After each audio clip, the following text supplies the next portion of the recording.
নীলফামারীর অবৈধ ইটভাটাগুলোর বিরুদ্ধে প্রশাসনের অভিযানের প্রতিবাদ এবং এসব ইটভাটা চালু রাখার দাবিতে মানববন্ধন ও সমাবেশ করেছে ইট প্রস্তুতকারী মালিক সমিতি। পাশাপাশি তারা উপজেলার নির্বাহী কর্মকর্তা বরাবর একটি স্মারকলিপি প্রদান করেছে।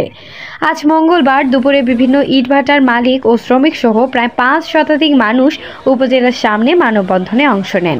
মানববন্ধনে বক্তারা বলেন, ইটভাটাগুলোতে প্রায় 1,500 শ্রমিক কাজ করে জীবিকা নির্বাহ করেন। এসব ভাটা বিগত 40 বছরেরও বেশি সময় ধরে চালু রয়েছে। বক্তারা আরও বলেন, ইটভাটাগুলো বন্ধ হয়ে গেলে মালিক ও শ্রমিকরা বড় ধরনের অর্থনৈতিক সংকটে পড়বেন এবং তাদের জীবন জীবিকা হুমকির মুখে পড়বে। মানববন্ধন শেষে ইট প্রস্তুতকারী মালিক সমিতির নেতৃবৃন্দ উপজেলা প্রশাসনের কাছে স্মারকলিপি প্রদান করেন। এ সময় উপজেলা নির্বাহী কর্মকর্তা নুরি আলম সিদ্দিকী যথাযথ কর্তৃপক্ষের মাধ্যমে প্রয়োজনীয় ব্যবস্থা নেওয়ার আশ্বাস দিলে মালিক শ্রমিকরা কর্মসূচি শেষ করেন।